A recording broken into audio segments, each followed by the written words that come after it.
ça devrait apparaître. Ouais. Merci à tous de vous être rendus disponibles pour cette séquence qui va vous faire qui a pour objectif de vous faire un retour sur l'enquête que nous avions menée il y a quelques semaines maintenant sur les métiers du transport et de la logistique. Donc, dans le cadre d'une initiative et d'un projet qui est mené avec la GFIP, les fédérations du transport de marchandises et de personnes, la DGEFP qui est actrice et partenaire du programme. Et donc, je vais peut-être donner la parole à Sandrine et aux personnes de la GFIP, et j'ai vu que Stéphanie était connectée aussi pour la DGEFP, et aux fédérations, juste pour se présenter très rapidement à l'ensemble des participants. Et Sandrine, si tu veux rappeler juste la genèse du projet aussi, il n'y a pas de difficulté. Peut-être le faire à deux voix, à trois voix même, avec Laurent et Stéphanie Portal. Donc, tout d'abord, merci beaucoup de vous être connectés ce matin et puis aussi d'avoir participé à l'enquête que vous a envoyée l'UNEA. Donc voilà, depuis plusieurs mois, nous travaillons autour d'un projet sur la thématique du transport et de la logistique, notamment pour répondre aux besoins de main-d'œuvre qui sont exprimés par les entreprises. Et en fait, nous nous sommes dit que ce serait formidable d'intégrer les entreprises adaptées à ce projet, dont les contours sont encore flous, qui n'est pas encore totalement écrit, mais qui doit s'écrire avec vous, puisque en fait, nous voudrions partir des besoins qui s'expriment sur chacun des territoires, hein, de vos besoins à vous, des besoins des entreprises des territoires concernés, pour tricoter ensemble un projet qui permettrait de vous associer, et notamment de vous associer via le prisme des CDD tremplin et des financements du PIQA qui sont associés au CDD tremplin, mais pas que, puisqu'encore une fois, comme je viens de le dire, les projets ne s'écriront qu'avec votre collaboration. Donc, la première étape de notre projet, ça a été de vérifier que nous avions en effet un soutien des branches et de certaines fédérations, ce que je crois nous avons, nous confirmera Laurent Potier, donc notamment la Fédération nationale des transports de voyageurs et la Fédération nationale des transports de marchandises. Je dis bien les choses, Laurent? Tu me corriges? FNTR, Fédération Voilà. nationale des transports routiers. Voilà. Et puis, ben voilà, après l'étape suivante, c'était de vérifier auprès de vous que vous aviez ces activités-là, ou que certains avaient ces activités-là au sein de leur entreprise adaptée. Et puis pour ceux et celles qui n'avaient pas ces activités-là, c'était également de voir si vous seriez intéressés pour éventuellement les développer dans le cadre de ce projet-là. Je ne vais pas être plus longue parce que je crois. Alors, nous avons eu les honneurs de premiers résultats qui sont extrêmement intéressants de l'enquête qui a été co-lancée avec l'UNEA, la DGEFP et puis nous. Donc je voudrais pas prendre sur le temps de parole de Sébastien Citerne. Voilà ce que j'avais à vous dire. Encore une fois, merci infiniment d'avoir émis de l'intérêt pour ce projet-là et de prendre du temps ce matin pour vous connecter. Stéphanie, peut-être? Oui. Je laisse Stéphanie se présenter. Stéphanie Portal de la Délégation générale pour l'emploi et la formation professionnelle. Donc voilà, derrière l'acronyme PIQEA, c'est un peu moi. Donc certains y ont déjà eu accès, d'autres pas encore. Simplement pour vous dire qu'on est associé à ce projet de développement des compétences également, parce que ce PIQEA est prolongé encore d'une année et que pour nous, c'est une façon de vous accompagner, d'accompagner vos salariés qui soit découvriraient ces métiers et voudraient s'y former, soit ils sont déjà et voudraient monter en gamme, on va dire, pour répondre peut-être aux besoins de vos entreprises clientes ou voilà. Donc en tout cas, voilà, nous avons des budgets dédiés pour vous accompagner, et en tout cas la DGEFP est très favorable à ce projet qui est assez innovant aussi, et assez, oui, enfin innovant, inédit, on pourrait dire, puisque d'emblée, transport et personnes en situation de handicap, ça va pas de soi pour beaucoup de personnes et donc c'est aussi, pour nous, une expérimentation qui pourrait ouvrir vraiment le champ des possibles sur d'autres métiers. Voilà, pour, aussi, bah, voilà, Mmh. changer le regard comme on dit, casser les tabous, en tout cas ça pourrait y contribuer fortement. Merci de votre présence aujourd'hui. Donc je prends la suite, Laurent Potier, chargé de mission à la GFIP, à la Direction de la modernisation du monde économique, et social. Moi je travaille, sur le transport et la logistique depuis de nombreuses années, plus de 10 ans. Donc on a vraiment tissé, depuis ces années un véritable partenariat, que ce soit avec les organisations patronales, les organisations syndicales, mais aussi maintenant la branche, professionnelle, la branche qui s'appelle, la branche des transports routiers et activités auxiliaires, parce que ça regroupe d'autres activités que le marchandise, le voyageur et la logistique. C'est une véritable ouverture maintenant que nous avons sur ces métiers-là, parce que on a réussi à travailler avec la DSR, la délégation sécurité routière, pour, que les personnes en handicap puissent accéder à ces métiers. Donc le premier frein qui ont été levés, vous savez que la conduite est une activité réglementée et qu'on a réussi à lever les freins sur cette réglementation pour les personnes sourdes, profondes ou sévères, les personnes avec un handicap de l'appareil locomoteur. On travaille, bien sûr, sur la découverte des métiers. On travaille sur, l'accessibilité des formations, des organisations de travail. Donc voilà, il y a plein de projets qui sont en cours et on attend avec impatience la fin d'un diagnostic sectoriel qu'on a lancé avec la branche, fin décembre, qui verra le jour, au mois de juin, qui va nous faire des préconisations. Donc voilà, c'est pour tout ça pour dire que, on est très enthousiaste, sur le projet avec les entreprises adaptées, parce que c'est une nouvelle, heu, une nouvelle approche pour nous et une nouvelle solution pour les personnes en situation de handicap que nous accompagnons. Et peut-être pour compléter, ce que donc nous sommes, 4 à ce jour de notre direction, qui est la direction en effet, comme le rappelait Laurent, de la mobilisation, du monde économique et social, à nous mobiliser sur ce projet-là. Donc il y a Katrina, qui, nous a permis de prendre contact d'ores et déjà avec, des très grandes entreprises, voilà, et Pascal également, Pascal Jean-Louis qui complète notre équipe de 4. Merci Sandrine. Sans perdre de temps et avant de lancer les échanges, on va vous présenter les résultats de l'enquête qui avait été menée, avec l'idée qui était de savoir comment les entreprises adaptées se positionnaient sur les métiers du transport et de la logistique, quel intérêt elles pouvaient voir au projet, sans que le projet ait plus été présenté que ça aussi, hein. Donc c'est un intérêt, en tout cas par rapport à la branche d'activité. Et donc, je vais vous les éléments de résultat de l'enquête, hein, que l'on a déjà vu avec les partenaires. Et donc, avant tout, si ça veut bien avancer, pardon. Une visualisation sur la carte de France des activités transport qui sont déclarées par les entreprises adaptées aujourd'hui. Vous savez que on recense ces activités, la déclaration des activités des entreprises adaptées.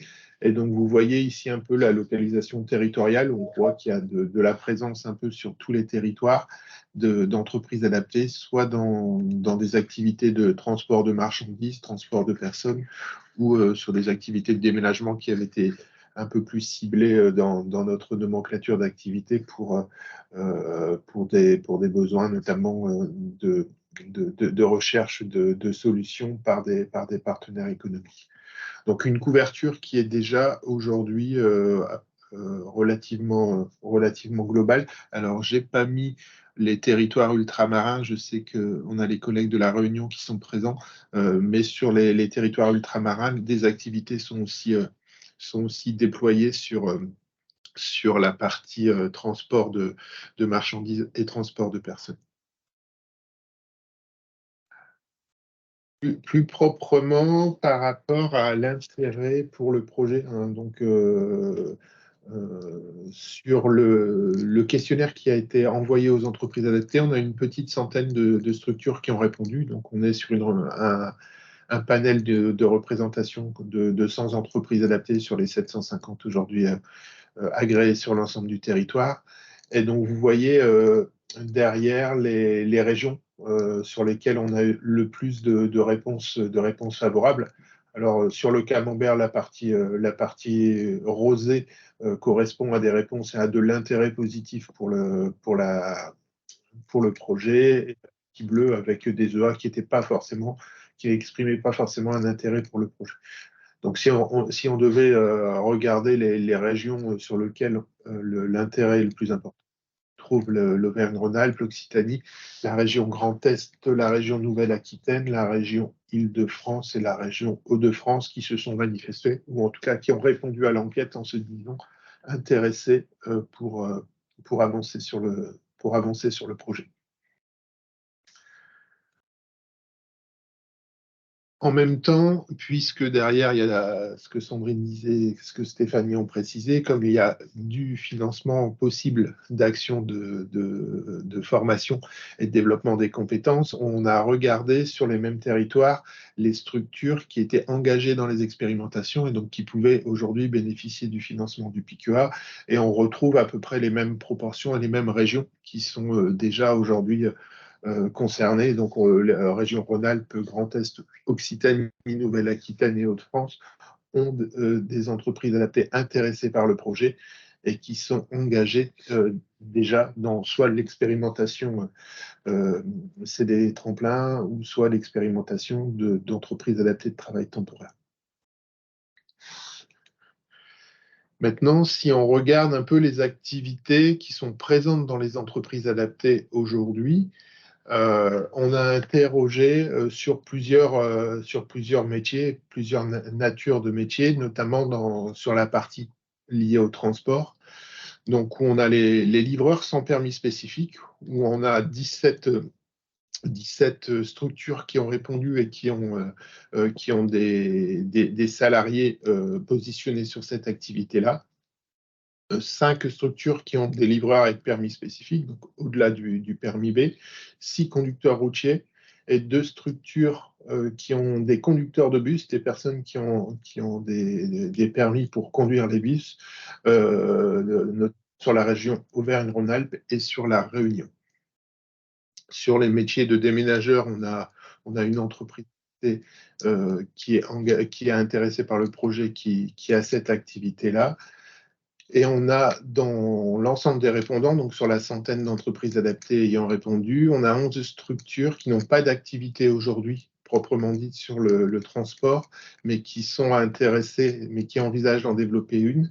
Et on a 14 structures qui n'ont pas ces activités-là aujourd'hui dans leur panel d'activités global.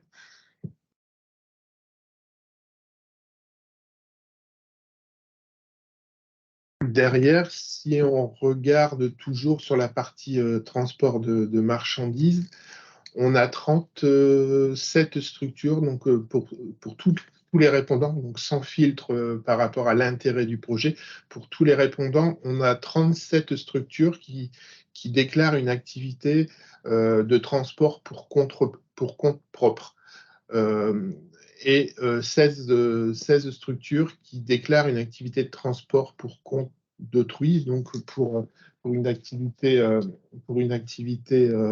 de transport privé, on dira, et le compte propre, c'est la structure qui déploie son activité pour ses propres besoins de livraison ou de collecte de matières premières pour réaliser ses productions ou au sein de son organisation. Mais elle ne commercialise pas un service de transport auprès de tiers. Et si on ramène ça aux structures intéressées par le projet, donc on a 29 entreprises adaptées qui réalisent une activité de transport pour compte d'autrui et 11 entreprises adaptées qui réalisent une activité 29 entreprises adaptés intéressés qui réalisent une activité de transport pour compte propre et 11 pour compte d'autrui qui sont intéressés par le projet. Et dans ce même temps, on avait posé la question des structures qui possédaient la capacité de transport, puisque notamment dans le cadre d'une activité de transport pour compte d'autrui, cette capacité de transport est obligatoire. On a aujourd'hui 20 entreprises adaptées qui possèdent la capacité de transport dans les structures qui font de l'activité transport pour compte d'autrui. Donc déjà 20 structures qui sont identifiées dans la centaine d'entreprises adaptées qui ont répondu une nouvelle fois. Ce n'est pas sur un panel complet des entreprises adaptées. Sur les types de permis de conduire qui sont présents, on avait interrogé les entreprises adaptées qui ont répondu sur toutes les typologies de permis. Donc une structure qui a répondu avoir des permis moto dans leur entreprise adaptée. Le permis B, donc le permis courant, donc on a 49 structures intéressées par le projet qui ont des chauffeurs avec permis B, 11 avec permis BE, 13 avec le permis C, 3 avec le permis C1 et 1 avec le permis D qui est aujourd'hui intéressé par le projet. Donc, dans la colonne, vous avez le distinguo de couleurs, la couleur orangée qui traduit les structures qui se sont bien intéressées par le projet, et la couleur bleue qui sont des entreprises adaptées qui ont de l'activité et qui ont ce type de personnes et de personnes avec ce type de permis dans l'entreprise adaptée, mais qui n'étaient pas forcément intéressés par le projet, en tout cas dans un premier temps.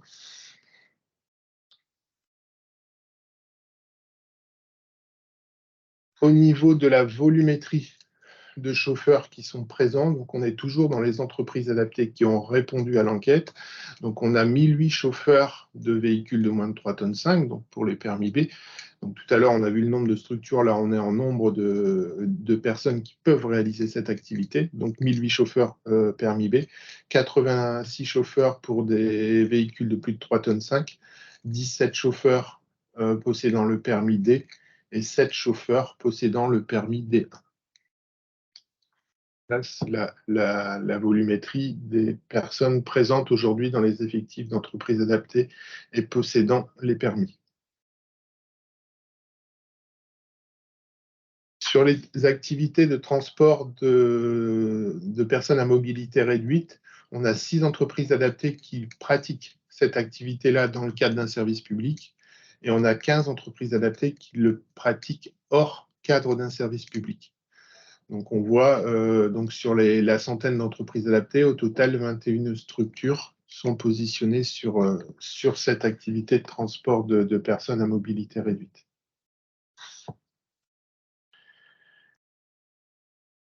Si on regarde derrière les métiers de la logistique, puisqu'on était sur l'intégralité des métiers du transport et de la logistique, là on vient de voir le descriptif et la cartographie des entreprises adaptées sur le transport. Sur les métiers de la logistique, on a aujourd'hui 888 ressources qui étaient affectées à l'activité logistique. Et quand on regarde les métiers les plus présents aujourd'hui, on va retrouver les préparateurs de commandes, on va retrouver les magasiniers, les gestionnaires de stock, les agents logisticiens, les caristes. Donc, il y a de la présence dans beaucoup d'entreprises adaptées qui ont répondu à l'enquête. Donc, une présence relativement importante.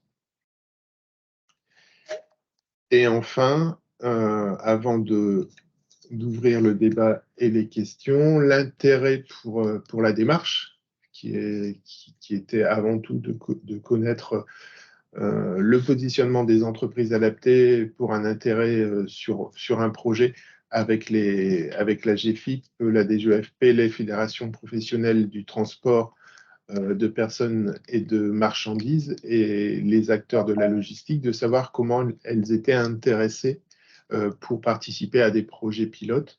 Donc majoritairement, on a 74% des répondants qui sont intéressés pour avancer sur le projet, à en savoir plus sur le projet. Et l'intérêt se décompose avant tout sur les métiers de la logistique, donc 53 entreprises adaptées qui marquent un intérêt sur 64 intéressés au total, 38 qui marquent un intérêt pour le transport de marchandises et 27 qui marquent un intérêt pour le transport de personnes. Et il y avait une question qui avait été posée également par rapport à l'intérêt et une première piste de réflexion qui avait été menée dans le groupe de travail, qui était de savoir quelles étaient les entreprises adaptées qui étaient intéressées par des projets pilotes en temps partagé, c'est-à-dire que le collaborateur TH pourrait être partagé entre plusieurs employeurs, notamment entre une entreprise adaptée et une entreprise classique, pour notamment couvrir ou avoir une couverture d'activité un peu plus large que ce que l'activité, notamment le transport de personnes, pouvait parfois proposer. Et donc là, on a 71% des structures répondantes qui étaient intéressées pour pouvoir éventuellement tester ce genre de pratique et de partage de temps entre les collaborateurs. Et enfin, par rapport au financement du PIC, on interrogeait les entreprises adaptées. Donc, je rappelle, le financement du PIC. Derrière, il faut être engagé dans une expérimentation pour pouvoir bénéficier du financement du PIC. Donc, on a bien sûr regardé uniquement les structures qui étaient engagées dans les expérimentations. Et sur toutes les structures intéressées et qui étaient engagées dans les expérimentations, on a 51% des structures qui ont déjà demandé un financement du PICEA et on a 49% qui n'ont pas demandé de financement PICEA aujourd'hui. Donc, voilà globalement la présentation des résultats et des réponses à l'enquête. Donc déjà, dans un premier temps, si ça vous fait réagir, n'hésitez pas à poser des questions, à lever la main. Et si vous avez besoin de précision, d'informations, n'hésitez pas à le demander avant d'ouvrir le débat sur la suite du projet. Oui, Philippe. Alors, par contre, le micro ne fonctionne pas, Philippe. Oui, voilà. Bonjour à tout le monde. Donc, Philippe Mondier de la société TC Transport Adapté. Donc, on est une entreprise de 160 salariés, dont 100 RQTH environ, et on ne fait que de l'activité TPMR. Donc, on est inscrit au niveau de la DREAL en tant que transporteur. Et ma question, en fait, est la suivante. Il y a différentes entreprises EA qui n'ont pas forcément les mêmes, qui sont pas régies par les mêmes conventions collectives. Donc, on a des entreprises, je cite APF Entreprises, qui sont sous une autre convention. Fast Road a la même que la nôtre, la convention collective, on a dit, des transports routiers et activités auxiliaires. Et de ce fait, les règles comme le 13e mois, le nombre d'heures minimales à payer ne sont pas appliquées par les mêmes conventions. Donc, on se retrouve dans une situation où on n'a pas les mêmes règles du jeu. Donc, je voulais savoir ce que l'État, ce que les DREAL, comment vous arrivez à vous y retrouver dans cet enchevêtrement d'entreprises.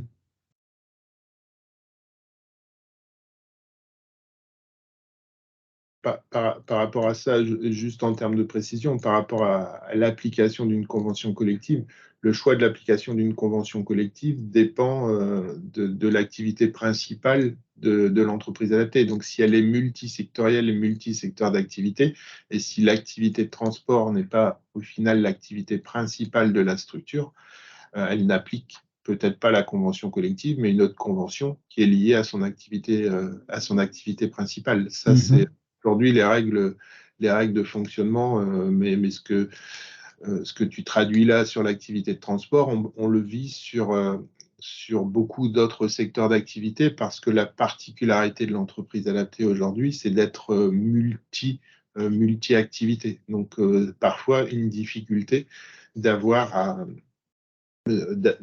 identifier déjà une convention collective applicable et derrière de pouvoir proposer des secteurs d'activité qui ne sont pas forcément couvertes par la convention collective correspondante parce que soit la part de salariés, soit la part de chiffre d'affaires n'est pas prépondérante dans l'activité de l'entreprise.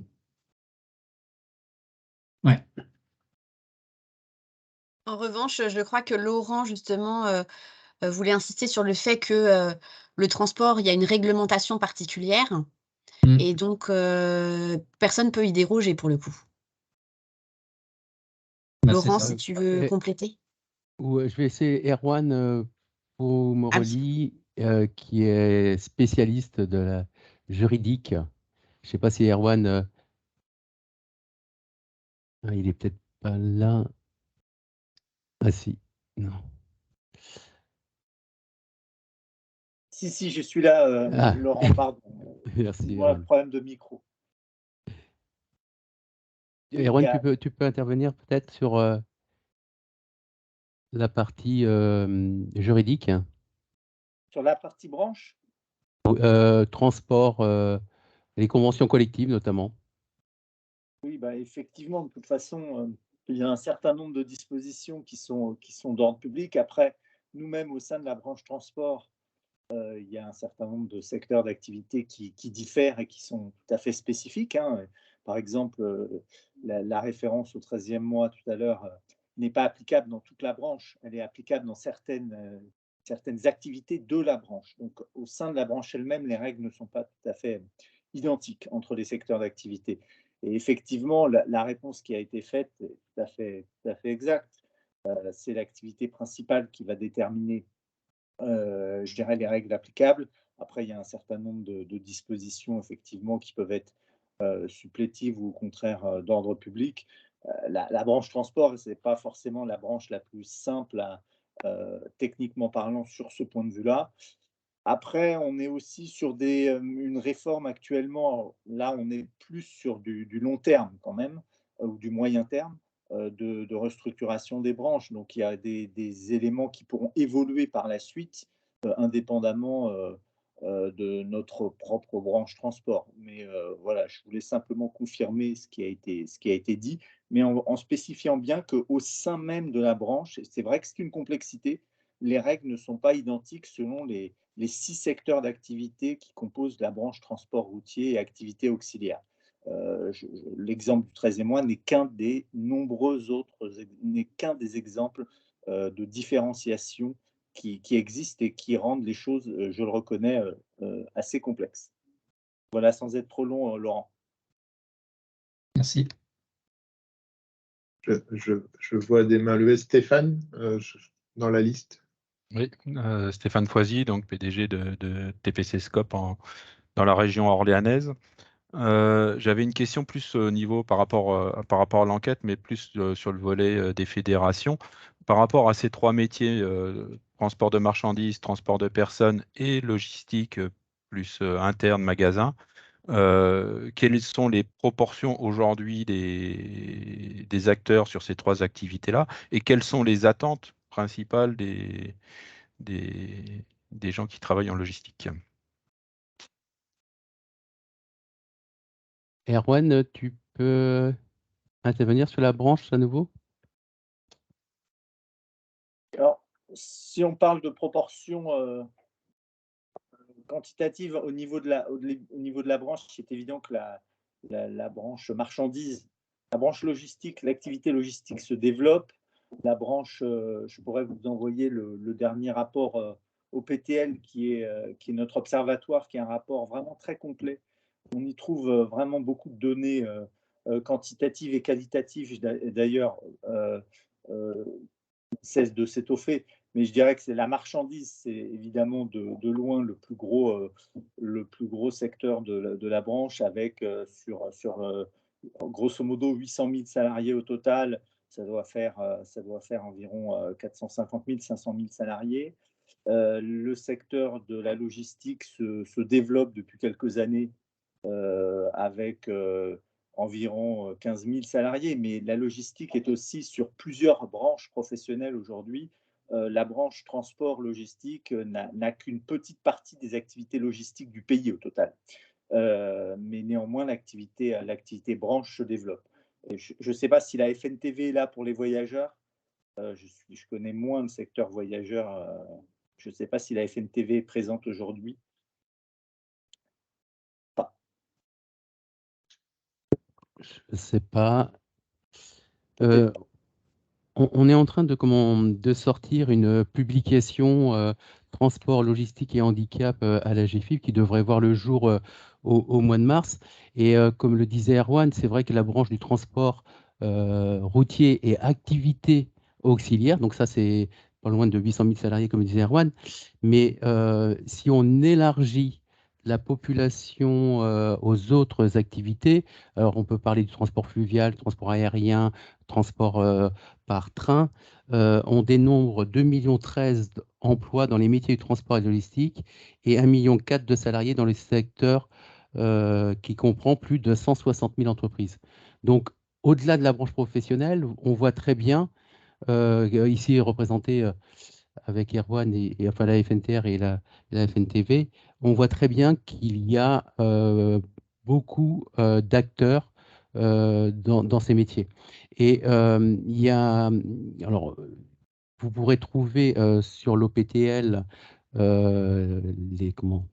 les informations, mais aussi on sait que la DARES a sorti une étude pour 2030 et on voit que les métiers qui vont être en difficulté en 2030, ça va être bien sûr le transport de conducteurs, enfin je dirais les métiers de conducteurs qui représentent 68% des métiers de la branche, mais aussi la logistique. 135 000 personnes vont cruellement manquer dans la logistique en 2030. S'il vous plaît, vous m'entendez? Oui. Oui. Thierry Trosselier, entreprise adaptée du Gévaudan à Marvejols, en Lozère. Donc, petite entreprise adaptée avec activité principale transport de marchandises. Accessoirement, on a un atelier mécanique et depuis une paire d'années, on se développe sur le transport de personnes. Donc, quelques remarques. Effectivement, on parle de perspectives et de complications à recruter, mais chez nous, c'est déjà le cas. Les métiers du transport sont en tension aujourd'hui sur notre département, mais je pense que d'une manière générale, on a des soucis. Nous, on a des soucis à déjà recruter par rapport à nos activités et nos besoins. On arrive assez régulièrement à ressortir des chauffeurs de l'entreprise adaptée du Gévaudan qui intègrent donc des entreprises lambda. On a pas mal de chauffeurs qui sont poids lourds, qu'on a formés en interne. Donc ça, c'est un des premiers points. Je crois que l'attention sur le recrutement et sur ce secteur d'activité, elle est déjà très sensible, en tout cas en Lozère. Et après, un autre point sur lequel moi je voulais réagir par rapport aux difficultés qu'on a dans cette activité-là, c'est la distinction qui est faite au point de vue réglementaire entre le transport pour compte propre et le transport pour compte d'autrui. C'est quelque chose qui est d'autant plus bloquant et prégnant chez nous, puisque nous sommes rattachés à une association, l'association Le Clos du Nid. Et donc, nous, en tant que structure dépendante d'une association, nous ne pouvons réaliser que du transport pour compte propre. Puisque pour réaliser du transport pour compte d'autrui, il faut être inscrit au registre des transports, et donc ça relève plus pour les sociétés. Nous, on essaye de pousser en ce sens-là, de créer une société avec actionnaire principal l'association, ce qui nous permettrait de développer un petit peu plus nos activités. Aujourd'hui, le conseil d'administration de notre asso est très frileux là-dessus. Et on avait quand même réussi à créer un peu d'activité en transport pour compte d'autrui par le bénéfice de dérogations alors qui était limité, puisque forcément une dérogation, ça porte quand même sur des activités assez limitées, qu'on avait obtenues auprès de l'Adréal et des services de l'Adréal Occitanie, donc pour ne pas les citer. Et nous sommes très embêtés parce que donc, ces dérogations, on les a eues, elles ont une période de validité de 2 ans. On les a eues et re-eues pendant, je crois que c'est 8 ans au total. On a eu 4 dérogations qui ont été renouvelées à échéance sans trop de soucis. Et puis là, au mois de septembre, on a été invité par l'Adréal Occitanie à aller les rencontrer et on nous a dit c'est terminé. La dérogation que vous avez, vous ne l'aurez plus parce que, bon, malgré tout, là, ils ont bien reconnu que la réglementation n'avait pas particulièrement changé, mais d'après eux, la dérogation dont on bénéficiait jusqu'alors était un peu large, un peu bienveillante. Je ne sais pas, je ne me rappelle plus comment ils avaient nommé ça, mais enfin bon. Et c'est une vraie difficulté pour nous parce que pour le coup, on est sur un chiffre d'affaires de 500 000 euros et là, par cette dérogation-là, on va perdre 100 000 euros de chiffre d'affaires. Et c'est au-delà de la perte du chiffre d'affaires, à moi, c'est un poste et demi qui sont ETP travailleurs, chauffeurs poids lourds en situation de handicap, qui est menacé. Donc voilà, on a parlé tout à l'heure des difficultés liées à la convention. Moi, je parle des difficultés liées au statut. Nous, en tant qu'association, donc restreints et contraints à du transport pour compte propre. Et puis, je parlais aussi quand même de cette pénurie de main-d'œuvre. Aujourd'hui, nous, de toute façon, déjà de base, on n'a quasiment jamais trouvé de chauffeurs travailleurs handicapés, travailleurs en situation de handicap, titulaires des permis poids lourds. Donc, on les a toujours accueillis en VL parce qu'on a une petite activité qui est VL, et puis après on a fait de la montée en compétences, on a travaillé aussi avec Pôle emploi là-dessus, pour certains on a pu bénéficier des POE, préparation opérationnelle à l'emploi par exemple, pour obtenir des financements. On est toujours arrivé à ça, je vous l'ai dit, on est très heureux parce qu'on a quand même réussi à sortir 2 chauffeurs qui ont intégré des entreprises hors entreprises adaptées. Il y a vraiment du potentiel là-dessus, on sent qu'il y a de la demande. En même temps, il va y avoir quand même un moment où nos activités à nous aussi seront en péril parce que si on n'a plus personne, c'est quand même pas évident. Et en tant qu'entreprise, on a toujours honneur et devoir de satisfaire les clients qu'on a. Voilà. Alors, sur les difficultés de recrutement, je peux intervenir, ce qui concerne votre statut, beaucoup moins, je laisserai les autres personnes. Alors, les difficultés de recrutement, il faut savoir que la branche professionnelle a travaillé dans le cadre de l'EDEC Mobilité, c'est ce point-là. Donc, on aura sûrement l'occasion d'y revenir, puisque dans le cadre du diagnostic sectoriel qu'on mène avec la branche, c'est un des points que nous allons aborder. En tout cas, il faut aller chercher le public demandeur d'emploi ou qui souhaite une évolution professionnelle. Pour aller chercher ce public, la branche professionnelle a des outils. Ils sont en train de travailler notamment sur des casques à réalité virtuelle pour faire découvrir le métier, que nous essayons par ailleurs d'adapter aux différents types de handicap. Donc ça, c'est une chose.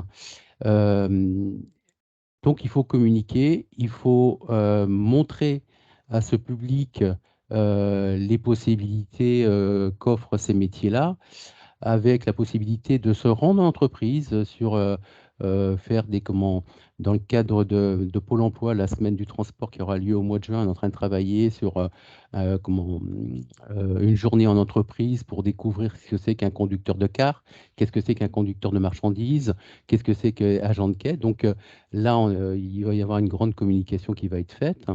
Et puis, on a aussi 50 000 demandeurs d'emploi inscrits à Pôle emploi sur ces métiers-là. Donc, il faut aller les chercher. Il faut aller chercher comment en les invitant à des réunions d'information, on va leur montrer que la réglementation a évolué, que là où on avait peut-être mis des avis défavorables dans le passé, maintenant c'est possible, à condition qu'il y ait une évaluation des capacités de la personne à rentrer dans ces métiers-là. C'est de leur dire qu'il faut passer du temps aussi, une journée, une PMSMP en entreprise pour voir les organisations de travail. C'est comment aussi comment travailler aussi sur la préqualification. Mais quand on va chercher ces personnes-là, c'est vraiment d'aller leur dire, OK, on a des outils qui permettent de répondre et peut-être que des fois, eh bien, on ne pourra pas répondre, mais on ne les laisse pas à dire, bah, OK, votre projet, c'était transport de marchandises, ça ne sera pas possible parce que les contraintes sont importantes, mais c'est plus facile d'aller vers un métier de logistique, métier de voyageur ou autre activité dans le transport logistique. Donc, on a des passerelles qui peuvent exister, qui correspondent aux besoins des personnes. Donc, voilà ce que je pouvais dire sur la pénurie de candidats que tout le monde constate, mais les personnes sont bien inscrites sur ces métiers-là. Peut-être pour compléter les propos de Laurent, dire que nous avions prévu dans le cadre de ce projet un travail avec le SPE, dont les Cap Emploi, Pôle Emploi et également les missions locales, évidemment pour cibler au mieux les candidats et voilà, pour répondre aux besoins. Merci Sandrine. David, je vois que tu as la main levée. Oui, merci Sébastien. Moi, je voudrais réagir au métier au global. On a créé, nous, en 2015, une entreprise adaptée sur les métiers de la logistique. Alors pourquoi sur les métiers de la logistique? Parce qu'on était implanté sur un territoire où globalement, à part des logisticiens, il n'y avait rien du tout. Et on s'est dit qu'on allait essayer de positionner cette entreprise adaptée sur des métiers qui n'étaient déjà pas pratiqués en entreprise adaptée, d'essayer de trouver quelque chose d'un petit peu novateur. 7 ans après, on a plutôt bien transformé l'essai avec des difficultés, des grosses difficultés. Hein. C'est-à-dire qu'il a vraiment fallu travailler au changement de mentalité de la logistique, arriver à avoir une offre qui soit en adéquation entre à la fois un nombre de personnes qu'on positionne, une productivité qui est là, mais qui n'est pas vraiment affirmée, mais que malgré tout, on nous oppose si on ne va pas assez vite. Bon, ça a été assez compliqué. Aujourd'hui, ça fonctionne plutôt très très bien sur le Vaucluse et on est très content. Moi, j'ai simplement une petite question. On parle beaucoup aujourd'hui, là, depuis tout à l'heure, d'accompagnement, de financement d'accompagnement dans le cadre du PIQEA, donc sur des structures existantes. Aujourd'hui, nous, on est dans la perspective très concrète à très très très court terme de créer de nouvelles structures sur ce qu'on qualifie nous de logistique élargie, puisqu'on va aussi, je pense que le fait que certaines villes de France passent en ZFE, ça nous offre de nouvelles opportunités, de nouvelles perspectives de métiers également. Quid de ces financements? Est-ce qu'il existe aujourd'hui des financements destinés à accompagner la création de structures sur ces métiers, sur ces nouveaux métiers du secteur de l'entreprise adaptée? Sur l'implantation et sur le financement de l'implantation des entreprises, on va être sur une compétence des régions. Donc, il va falloir être en capacité de se retourner sur les régions. En tout cas, ce n'est pas les dispositifs spécifiques aux entreprises adaptées qui, aujourd'hui, vont permettre de venir financer des projets d'implantation, David.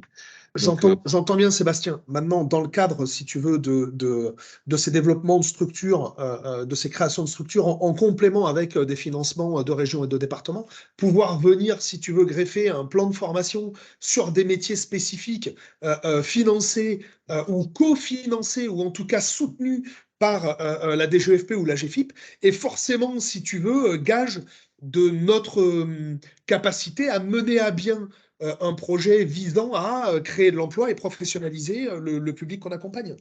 Oui, mais sur la formation, il n'y aura pas de difficulté. On a le dispositif du PIC qui est là aujourd'hui. Il y a les formations aussi traditionnelles de la GFIP. Alors, j'oublie toujours le nom, Sandrine. Je ne sais jamais comment.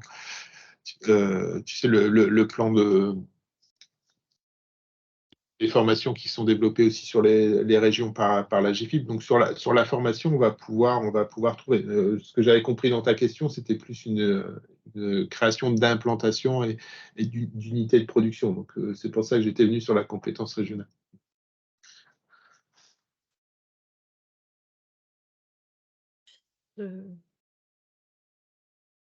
Oui, sur la formation, enfin, je fais que de la redite, mais peut-être Stéphanie le dira mieux que moi. En effet, il y a des moyens qui aujourd'hui peuvent accompagner la formation des salariés sur ces métiers-là, y compris d'ailleurs même sur l'ingénierie de parcours ou l'ingénierie de formation qui pourrait être mobilisée pour, voilà, pour monter des plans de qualification des salariés.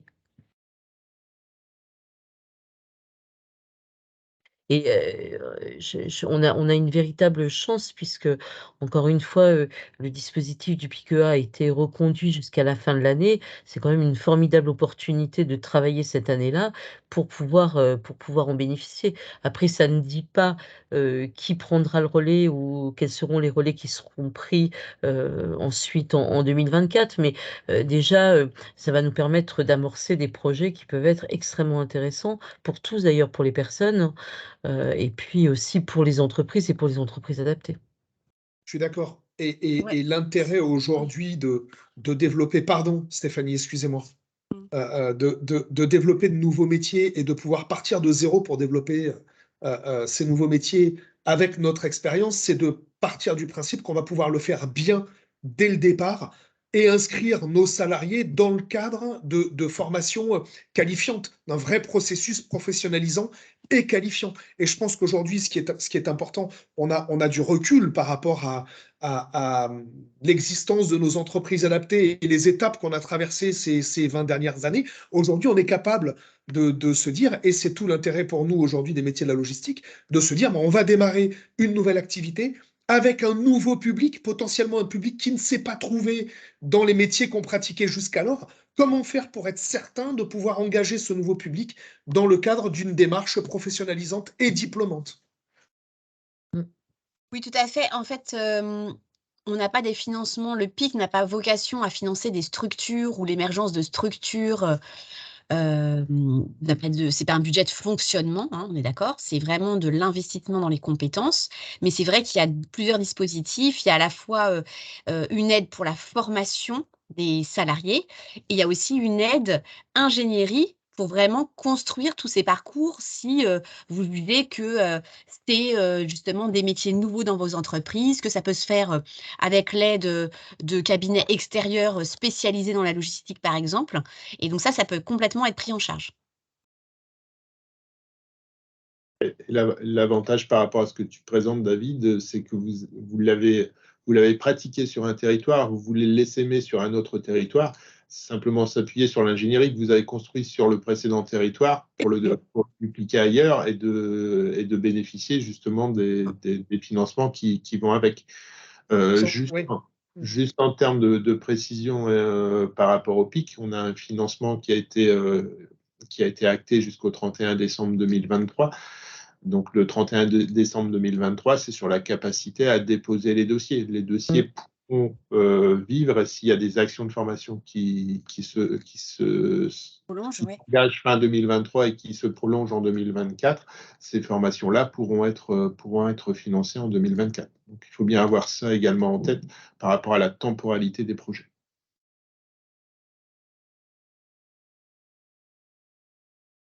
Est-ce qu'il y a d'autres questions ou d'autres remarques par rapport à la présentation? Je vais compléter par rapport à ce que disait David sur les nouveaux métiers de la logistique. En effet, ils sont en train d'arriver. On va rencontrer une difficulté qu'on a connue dans le transport marchandises, c'est que les entreprises sont sur ces nouveaux métiers ou des nouvelles technologies qui arrivent. Je prends l'exemple du transport de marchandises. Les tracteurs, les camions, on va dire, en boîte robotisée, qui sont arrivés en 2007, les conducteurs sont passés tout de suite à une aisance facile pour conduire ces véhicules, puisque il n'y a plus besoin de débrayer pour passer les vitesses. Et dans les centres de formation, ces camions en boîte robotisée sont arrivés 5 ans après. Donc, on avait du mal à recruter des travailleurs handicapés parce que pour entrer en formation, il nous fallait ces véhicules-là que les centres de formation n'avaient pas. Donc, ce qui est en train de se passer sur la logistique, on va lancer un pilote avec une grande entreprise nationale qui va démarrer le mois prochain, c'est l'avenir des métiers de caristes. Les caristes vont évoluer vers des métiers de digital driver, c'est-à-dire que la personne qui est aujourd'hui cariste et qui est sur un chariot élévateur et qui est là pour charger, décharger des camions, eh bien, ce nouveau métier, cette personne sera dans un bureau et va piloter à distance, le chariot avec 3 écrans, un volant devant lui, des pédales. Donc, on voit tout de suite l'ouverture pour les personnes en situation de handicap sur ces métiers, puisque là, ça va être une personne paraplégique qu'on va accompagner dans ce pilote. Donc, il y a ça. Et puis, les pilotes de drones qui sont en train aussi de faire leur apparition pour les inventaires dans la logistique. Donc, savoir piloter des drones. Donc, c'est des métiers qu'on ne connaissait pas, que les centres de formation et France Compétences doivent s'emparer pour que nous, derrière, on puisse dire à nos publics, eh bien voilà, ces métiers-là sont de plus en plus accessibles parce qu'il y a moins de contraintes physiques, sensorielles, etc. Je rebondis sur ce que vient de dire Laurent, et après, promis, je rendrai le micro. Effectivement, et un peu sur ce que tu as dit, Sébastien. Alors, effectivement, nous depuis 7 ans, on a fini par acquérir une certaine expérience. Mais si tu veux, on a vraiment démarré de façon, à l'époque, très artisanale. L'idée, en tapant un peu à côté, sans trop savoir quels étaient les métiers du secteur d'activité de la logistique. Je rejoins Laurent sur un point. Aujourd'hui, par exemple, typiquement, quand on fait l'analyse des permis nécessaires pour travailler en logistique, moi j'ai découvert chez certains logisticiens la présence de tracteurs, de ce qu'ils appellent de tracteurs de parc, c'est-à-dire de tracteurs qui servent simplement à déplacer des remorques, et l'utilisation de ces tracteurs de parc ne nécessite pas un permis poids lourd, nécessite un accompagnement, une habilitation employeur, mais pas forcément un permis poids lourd. Et typiquement, sur ces métiers de chauffeur de parc, c'est aussi la personne qui tire la passerelle sur le tarmac d'un aéroport, par exemple. Ben, on a complètement le public qui pourrait être, si on a la connaissance de la présence de ces besoins-là et de tracteurs de parc, ben, c'est tout à fait des métiers sur lesquels nous, on peut venir apporter notre compétence et notre expertise. Oui, oui, complètement. Les camions de cours et les tracteurs de parc, maintenant, pour accrocher une remorque, il y a une solution technologique qui existe.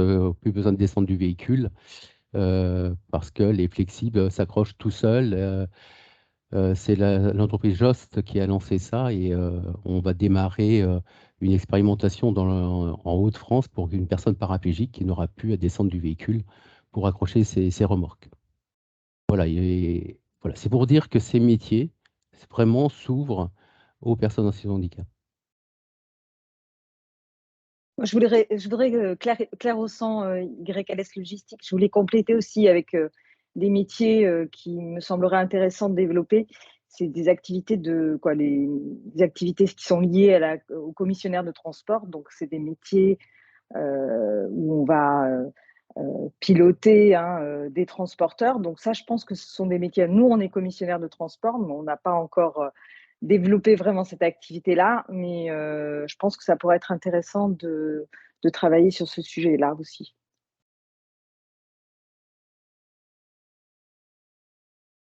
Ce qui est une information pour parler des personnes en handicap, quand elles rentrent dans un parcours vers les métiers de la formation et de la logistique, le parcours, il est très difficile. Parce qu'on l'a dit, il est réglementé. Donc, j'ai vu une question là tout à l'heure de Claire Vigneron sur la réglementation. Oui, c'est ouvert aux personnes sourdes, profondes ou sévères. Ça a été modifié dans l'arrêté du 28 mars 2022. Donc, quand on va sur un métier de la conduite, la première personne qu'on va rencontrer, c'est le médecin agréé de la préfecture qui a le pouvoir de donner, enfin, qui donne un avis favorable ou défavorable à la conduite au regard, bien sûr, d'une consultation clinique, mais aussi de cet arrêté. Et donc, l'arrêté dit bien qu'il doit y avoir une évaluation pluridisciplinaire avec un formateur, un ergothérapeute, un médecin spécialiste du handicap, hein. Et donc ça, la GFIP a créé la première prestation sectorielle qui répond à ça. Sur une journée, on est capable de dire à la personne si elle répond aux critères du médecin agréé de la préfecture, si elle répond aux critères de l'inspecteur de la sécurité routière qui doit mettre en place les aménagements dans le centre de formation ou de la régularisation du travail, mais aussi toutes les tâches annexes qui vont venir répondre aux besoins du médecin de santé au travail dans l'entreprise. Donc, le chemin, on voit que pour les personnes, il est compliqué, mais on lève les obstacles avec notre partenaire l'AFTRAL sur ce sujet-là, mais aussi tous les acteurs, la délégation sécurité routière, les cliniques, enfin les centres de réadaptation qui mettent à disposition les professionnels de santé qui vont apporter le regard clinique sur la possibilité de conduire ces véhicules. Voilà, les outils aujourd'hui existent et il faut pouvoir s'en saisir pour que nos publics puissent intégrer ces métiers-là.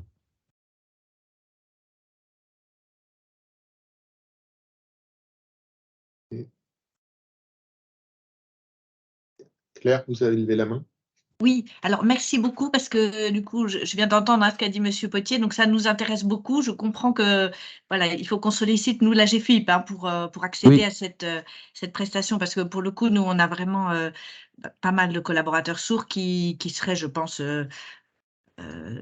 qui ont à la fois intéressés, je pense, la capacité à évoluer, mais jusqu'à présent, on s'est heurté à un mur. Donc, j'entends qu'il y a, voilà, il y a des possibilités maintenant de franchir ces obstacles. Donc, il faut qu'on sollicite notre interlocuteur régional, c'est ça, Non, non, je vous donnerai mes coordonnées et puis Ah, ben, très volontiers. on pourra échanger dessus. Pour tout vous dire, là, sur la PECF, donc on a fait sur l'appareil locomoteur, on vient de l'ouvrir, enfin, on est en train de l'ouvrir plutôt, aux personnes sourdes, profondes, sévères et puis les malentendants. Mais on va travailler avec un prestataire pour tout ce qui concerne le langage, un prestataire qui va nous permettre de créer du jargon professionnel, des termes techniques. Aujourd'hui, un arbre de transmission, il ne peut pas être signé parce que ça n'existe pas. Donc, on va travailler avec le signe de sens qui va créer ces nouveaux signes. On va travailler avec PIMAS qui va être en capacité de trouver les compensations pour les bruits extérieurs, comment je transforme ces bruits extérieurs par des voyants lumineux, par des vibreurs.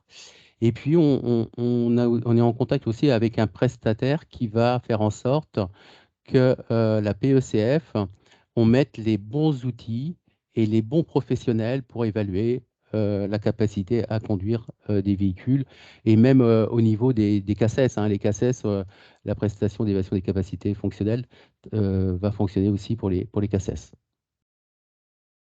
Donc, je vous donnerai mes coordonnées. Sébastien, je pense Merci que beaucoup, oui, volontiers. Merci. Il y avait une question dans le chat sur le référencement, apparemment, qui posait des difficultés, mais la personne a dû, je crois, quitter la réunion.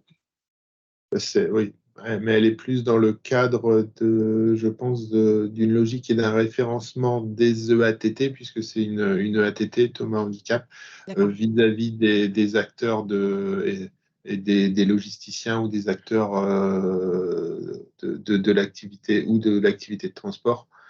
Donc, il y aura peut-être un enjeu aussi de sensibilisation par rapport à l'utilisation de l'EATT comme une source aussi de recrutement potentiel ou de test de mission des personnes en situation de handicap dans un environnement de travail traditionnel.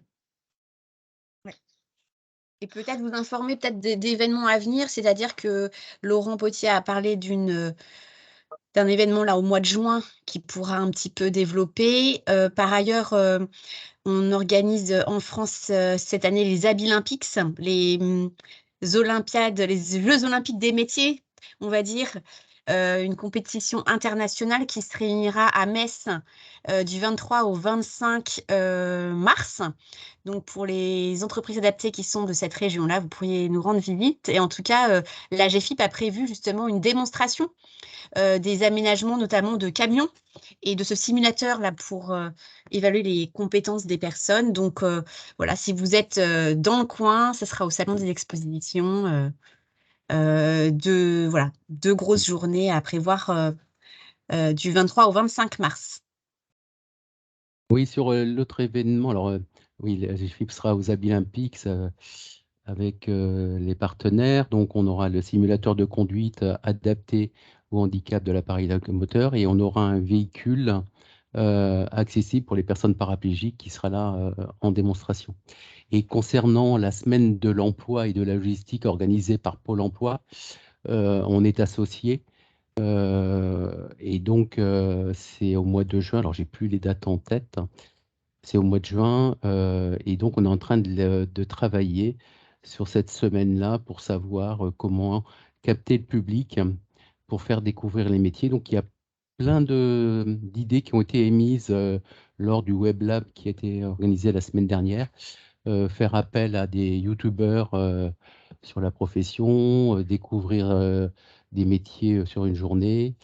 Voilà, il y a plein d'actions qui vont se dérouler. Ok.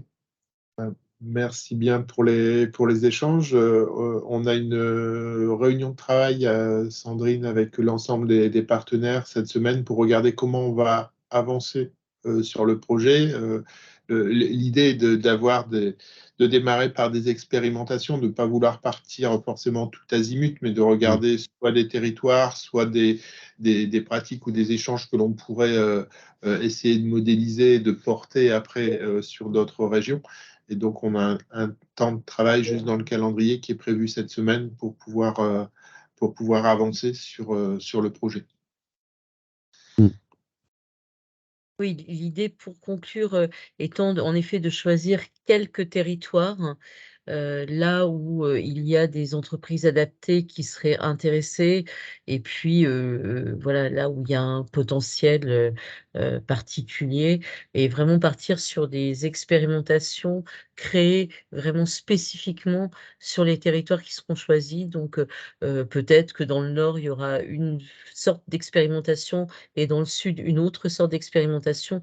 Donc voilà, et c'est vraiment la prochaine étape. Donc c'est le choix de là où on va développer ces expérimentations et ensuite bien la co-construction des projets avec vous et votre implication en tout cas sur le développement de ces projets. Et ça va être extrêmement intéressant, je crois, voilà, de travailler dans la dentelle. On a cette chance-là de pouvoir aujourd'hui créer des projets vraiment ancrés dans les territoires, ancrés dans les besoins des territoires.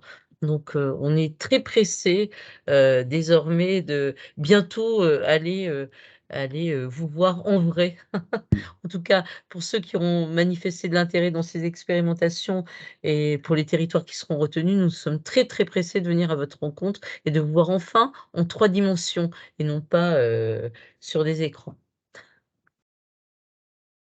Ok.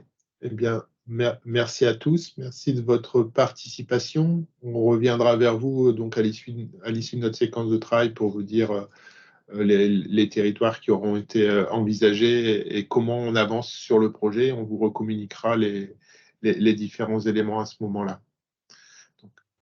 Merci beaucoup et je vous souhaite une très bonne journée à tous et un très bon appétit.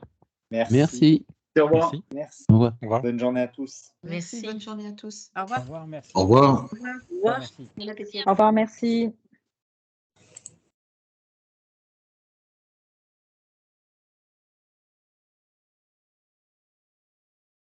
Au revoir, merci.